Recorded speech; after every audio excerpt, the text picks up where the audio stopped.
Daarnaast blijkt uit onderzoek dat antisemitisme en homofoob geweld velig tieren onder Marokkanen. De legitimatie voor deze ellende, de islam.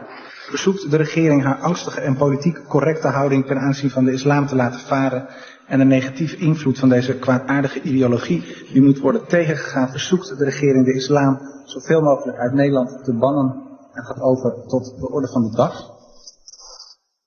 That was me back then. This is me now. I'm no longer a member of the far right. Ironically, the thing that made me join the far right is the same thing that made me leave. It was Islam. And this is my story.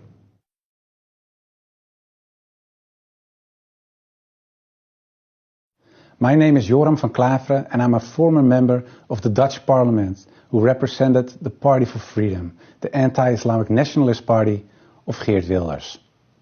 For years, I gave everything I had to fight against Islam. I tried to make legislation to shut down all Islamic schools in the Netherlands. I attempted to close all mosques, ban the Quran and ban Islam altogether from the Netherlands. As a Dutch politician, I opposed Islam in every way possible. Then, in 2017, I left Parliament and finally had the time to fulfill a long-held desire to write an anti-Islam book. I wanted a book that would provide conclusive theoretical groundings for all of the objections I held against Islam as a politician. My book would settle the dispute about Islam with a clear conclusion. Islam is a danger to Europe, to America, to the West and actually to the whole wide world.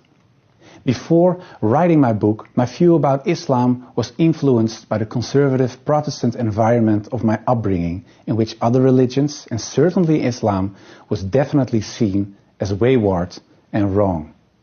I was also influenced by the cultural aversion towards Islam that many Europeans have, which was a result of their historic clashes with the Islamic world. And of course, the fears and worries I experienced during years of studying comparative religion at the university formed my opinions. Remarkably, my studies at the university actually began on September 11, 2001. Many horrors would sadly follow, inside and outside of Europe, from the murder of columnist Theo van Gogh to kidnappings, anti-Semitic terror and beheadings, to haphazard stabs, truck attacks and suicide attacks, to the proclamation of the Caliphate by ISIS. There were even Muslims from the Netherlands who traveled as jihadists to Syria. These events confirmed and deepened my negative feelings about Islam and motivated me to join Wilders' party. I believed that Islam should be fought wherever possible. But as I began writing my book, I came across information that was at odds with the ideas I had. I learned that many of my ideas about Islam, stated by Orientalists, far-right Westerners, and even Islamic extremists, had little or no basis in historical Islam. My research often presented me with context and interpretations that were very different from those I had propagated for years in politics. A more nuanced image of Islam slowly developed in my mind. Seeking more information, I wrote to various academic authorities on Islam, including Professor Abdul Hakim Murad of Cambridge University. He pointed out various scholars, books and facts and advised me to read again and more deeply this time. One by one, my objections to Islam vanished. Islam was no longer a religion that promoted violence, hatred and anti-Semitism, or a religion that categorized women and non-believers as inferior. Slowly, my perspective of Islam was changing.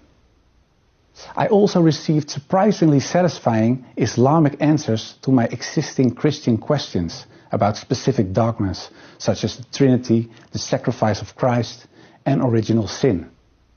All that I was learning about Islam influenced my work on the book in such a way that it began to take on the character of a personal search for God. During this search, the person of Prophet Muhammad raised the most questions with me. Who was this man? A deceiver, an antichrist, or was he truly, as Muslims believe, the last prophet of God? I started to read again about his life, but now without the